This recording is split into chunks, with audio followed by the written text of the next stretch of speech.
Yun! Wow!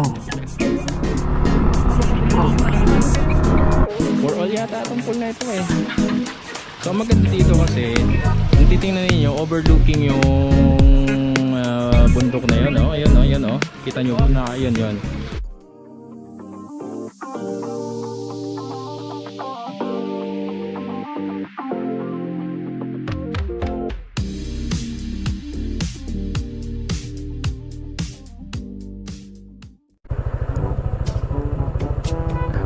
Yun! Kumusta kayong lahat? Mga kabarako, no? Kumusta kayong lahat? It's a nice Sunday morning. Dito tayo sa Hanawan, Ocampo, Camarines Sur. Sa tayo punta, nakita niyo yung bundok na yun sa harap natin.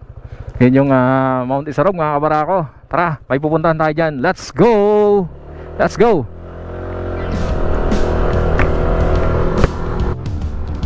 Dito tayo ngayon sa Hanawan, Ocampo, Camarines Sur. Currently 8.1 kilometers tayo. May dadayuhin tayong isang nature reserve dyan sa taas. Tingnan natin, no, yung lugar na yan. Bisitahin natin. First time natin makalabas ngayon, mga kabarako. Wala nang umuwi tayo dito sa Bicol.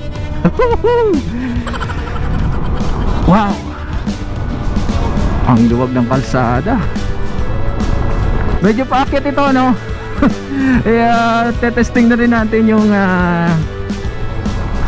climbing ability or strength ng ating NMAX 155.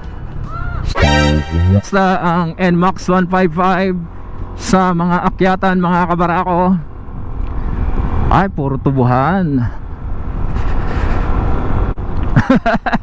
Enjoy the view, mga kabarako.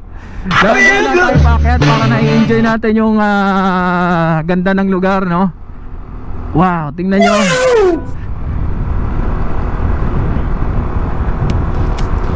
So officially nasa paanan tayo ng Mount Isarog. So ang Mount Isarog ay isang dormant volcano dito sa Camarines Sur, no? Right, safe lang tayo, slowly but surely, mga kabarako. Kung bago lang kayo sa aming channel, ako nga pala si Renz ng Team Barako Moto Vlog. Kasama ang aking misis today as my OBR. Welcome sa aming maliit na channel, mga kabarako. Kung hindi pa kayo nakapag-subscribe, show us your support by clicking the subscription button, mga kabarako. Like or view, like and share our videos, and then click the notification bell para updated kayo sa aming mga pinopost na videos sa aming maliit na channel. Maraming salamat for your support, mga kabarako. Ayan, dahan-dahan na nating akyatin ang Mount Isarog. Ayan, yung sinasabi ko sa inyo, puro tubuhan, mais, tubuhan.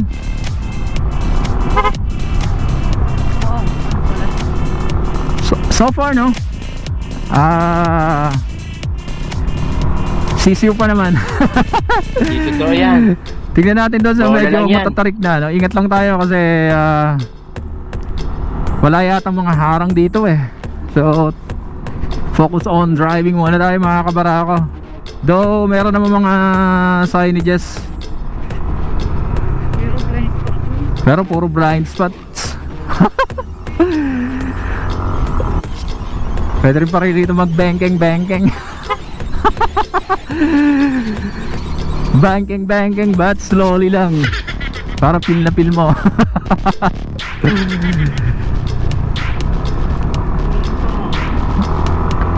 Wala tayong makakasalubong, mga kabarako. Ayan, sobrang blind spot.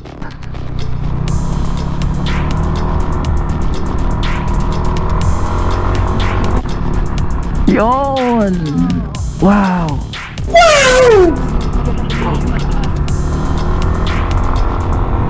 Ayan naman yung papunta ng Albay. Wow. Uy, yan sinasabi ko sa inyo mga kabarako, walang mga barrier. So may kalalagyan ka pagka reckless driving ka, racing ka dito. Nasa pag hindi natin kabisado ang isang lugar, first time ko magmotor dito mga kabarako, kaya slowly but surely lang tayo mga kabarako. Ayan, dito may barrier, pero malambot lang yan. 4.7 kilometers. Slowly but surely lang tayo para na-enjoy natin. Kunyari banking tayo dito. Kaya nga na maliliit na motor, oh. Wow, more tubuhan. Oo. Yan. Woo! Kita nyo yung ulap?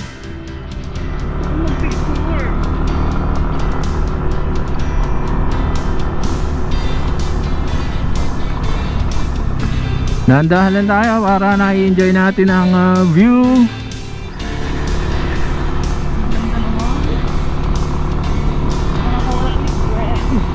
Wow! Puro tubuhan talaga ang ano dito, means of livelihood. Wow, nakahalik na yung ulap sa bundok, oh. Amazing talaga. Ang ganda ng bahay, oh. Wow! Siguro mayaman yan mga kabarako. Kagawa sila ng bahay dyan sa paanan ng Monte Sarog. Kung di pa kayo nakakarating dito sa Bicol, baka magbagong isip nyo. Pagtapos ng pandemic, pwede nang bimahe mga kabarako.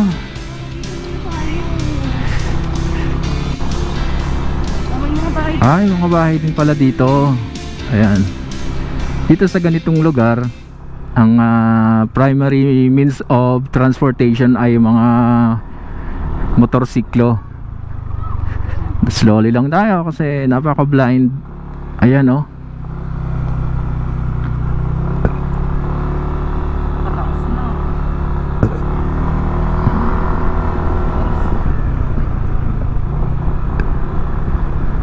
Tsaka yan, mga tinatawag na flowing. Yung tubig naman, yung tinatawag nila na mga flowing, free flowing.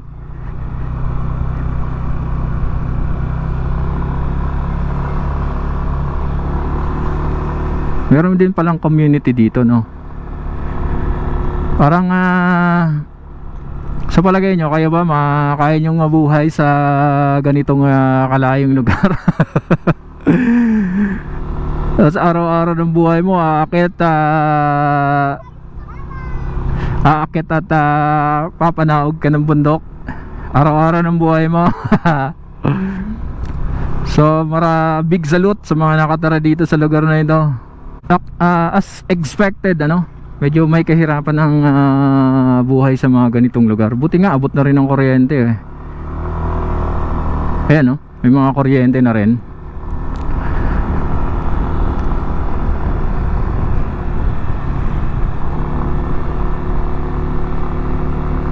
.1 kilometers. May kainan dyan. Okay, try natin yan mamaya. Lomi, Batangas? Tanimin mo mga kamitong kahoy mga kabarako. Wow! Magpicture muna tayo dito.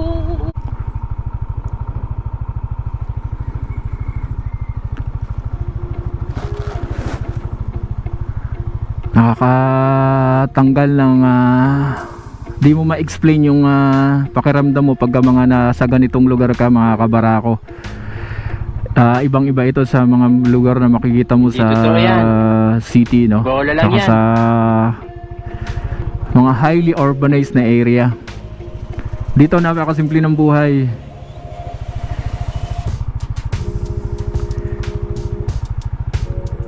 Picture daw muna kayo bago kami tumuloy.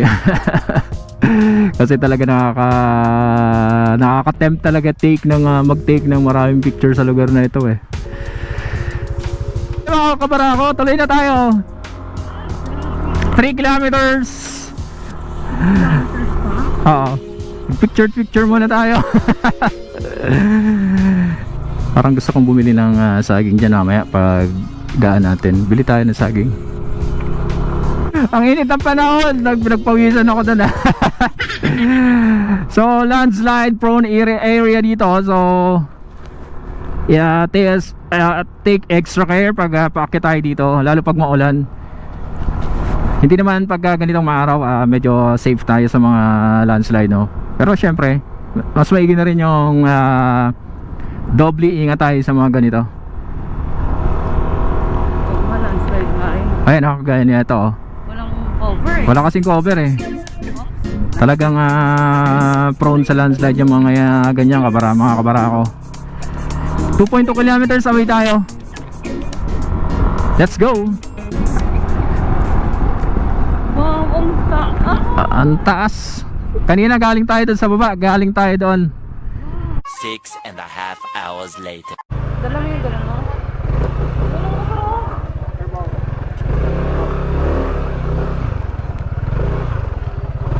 Wow, punuan. Baka naman manik.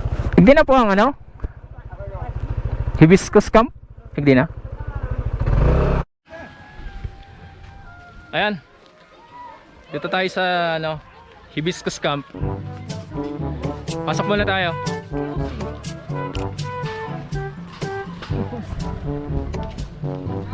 Nakalagay close. Pero may entrance fee. Hello po. Magkano po entrance fee? 100 po per 100 person. per person po. Pasulat lang. Contact si Ad. Ang entrance dito, ang entrance fee is 100 pesos per head. Only? Including ano po yan? Including kids, 100. Bilang kita! Per head. 5 to adult po. Uy, abi! Kira? Ay, wow! So regardless of ilan kayo or of regardless of age pala. So dito sa ano, Hibiscus Camp, ang entrance fee is 100 pesos. Ayan. Check natin. Check muna natin. Maraming tao ngayon. Pero tingnan natin yung mga reminders sa safety protocols. So bawal paalala magsuot ng face mask. Sundin ang social distancing.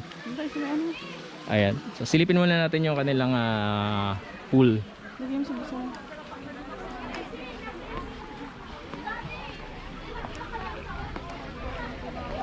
Ay.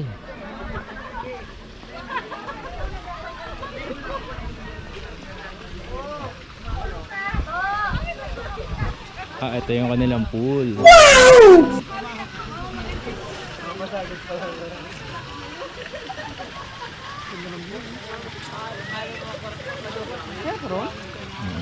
Ito yung kanilang pool. For all yata itong pool na ito eh. So maganda dito kasi kung titingnan niyo overlooking yung bundok na 'yon, oh. Ayun oh. Kita niyo na 'yon. So pagka ganitong mainit, mukhang masarap maligo kasi hindi mo ramdam yung init. Pero syempre kailangan mag-lotion, mangingitim ka. And let's check out natin yung ibang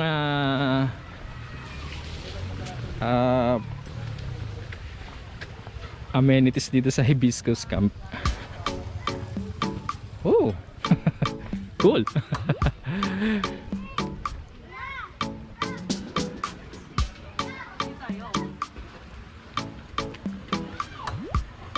Wow, so mayroon siya mga kubo-kubo, no? Wow. Ayan, tingnan natin. Check out natin tong kubo na ito, mga kabarako. Wow. Wow, so very modern yung kanyang color, no? At saka talagang nakaka-relax. Ayan, tingnan ninyo.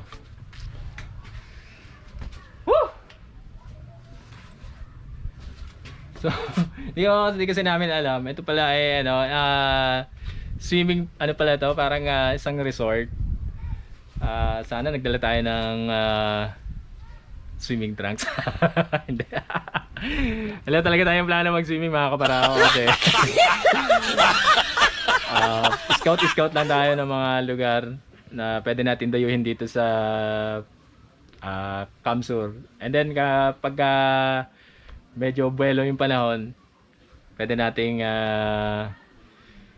balikan tsaka dayuhin natin, no? Ayan, so tingnan nyo, wow, overlooking. Hindi totoo yan. Bola lang yan. Tsaka napaka peaceful ng surrounding mga kabarako. Sobrang peaceful. So, try natin tong parang greenhouse na ito. Ayan, may hindi pwede sa malaking tao. Oops. And then, silip tayo dito sa bintana. Wow! Here, no? Tanaw natin yung ayan, ang lalim, you know? Kita nyo yan?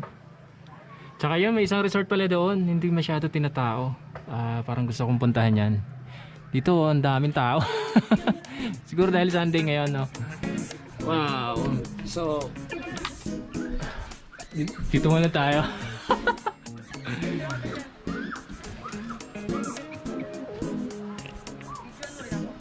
And picture muna tayo kay misis natin. Oh, nandito ako sa liit eh. Hindi pwede dito yung ano, height natin. Hirap tayo. Meron pa yata sa baba. Meron pa. Tingnan natin. Dito. Wala, dead end. Dead end na. Pero tingnan natin. So malinis yung lugar. Ayan, oh. Oo, for improvement pa yata ito. Pero so far, napakalinis ng lugar. Ayan, oh.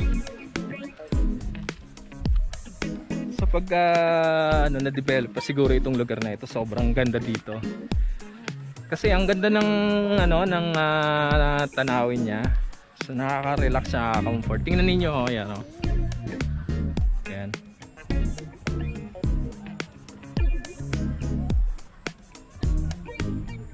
Wow. Woo! So scout lang tayo. Next time, puntahan natin kasama yung mga bata. So next time pwede natin dayuhin dito para makapag-swimming tayo mga kabarako. Dito sa Hibiscus Camp. Ginagawa pa, oh. May mga ginagawa pa pala. Diba sa baba, oh, meron pa yata doon.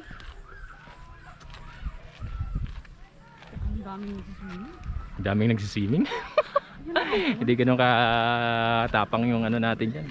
Fully vaccinated na kami pero hindi ganun kalakas yung loob namin sa mga ganyan matao. Sanay tayo sa city, maraming apprehensions. Ayan. Check natin sa baba, meron pa.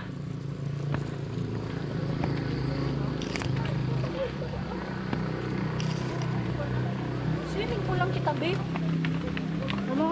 Wala na. Talagang purely for swimming purposes. Ayan, oh. At wow. Dito tayo sa kabila. Check natin doon.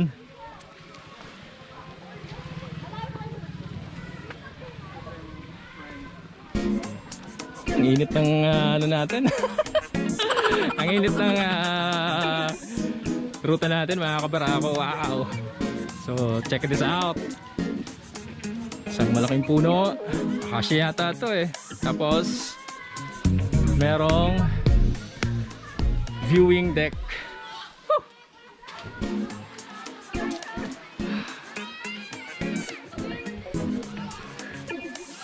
Yon! matagal ako dito sa ano, sa Kamsur, pero ngayon lang kami nakapunta dito. Personally, ngayon lang ako nakapunta dito sa lugar na to. Hindi ko nga alam na mayroong ganitong lugar pala dito. Ngayon alam na natin mga kabarako. So, yan, enjoy natin yung Dito muna tayo. overlooking ng lugar na ito. Ayan. So, yan yung swimming pool. Develop pa kasing iba. Ayan mga kabarako. Uwi na kami.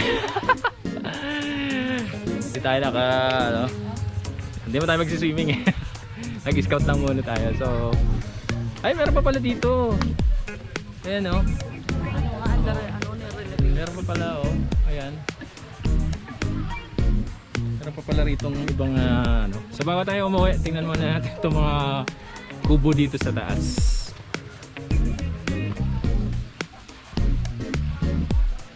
Okay, so marami siyang available na cottages. Ayan pa sa kabila. Mayroon pa dito sa taas. Meron pa dito.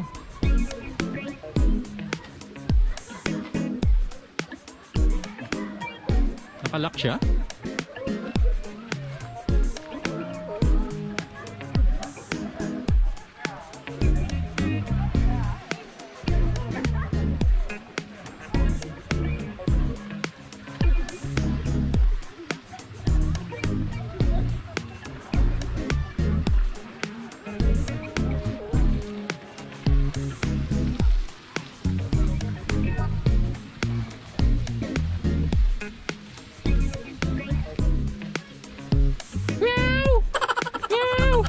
Meron pa pala sa taas.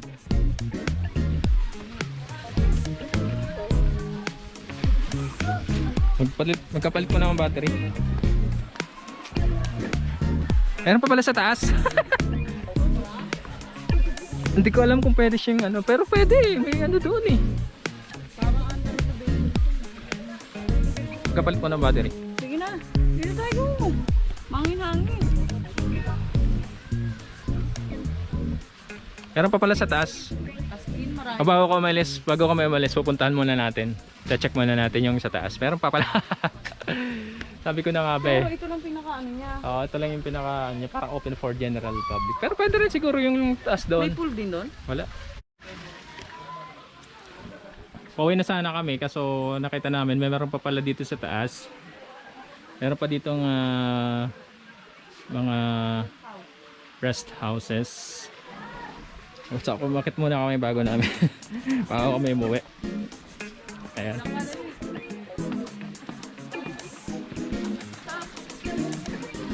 So from here overlooking, kitang-kita pa rin. Mas kita dito. Ayan. So check natin tong rest house dito sa taas if open siya for public or nakasarado. Sarado po te? Ay okay po. Mag-reserve lang po yan. Okay po, sige po. So itong area na to, pag may visitors, yung may-ari, close siya mga kabarako. So pag hindi, open siya for public. So take muna tayo dito ng konting shots. Kitang kita dito pala, tatlo pala yung pool na yan. 1, 2, 3.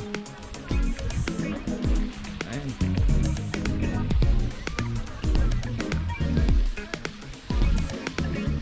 Akala namin doon na sa baba eh. Tara na, tara na. Huwag mo na yan. Ayan, so Diyan tayo ulit. uwi na kami. Ang init ng ano natin ng ang init ng ating adventure for today. Woo! Pero okay lang. Parang nag-exercise ka na rin. Medyo nakakahinga. Hindi totoo yan. Pero Bola lang yan. okay kasi Bukod sa nakakapag-exercise ka, nakakapag-enjoy ka. Ayan, so ano na kami? Uwi na kami. Wala ka naman. So overall, ang ganda ng lugar na to. Hindi kayo magsisisi sa 100 pesos na amount. Okay na. Sabing suwabe. Anli yata to, maghapon na swimming. Ayan, dyan. So ano na kami? Uwi na kami. Or lilipat lang kami sa kabilang lugar, mga kabara ko. So mamaya na lang.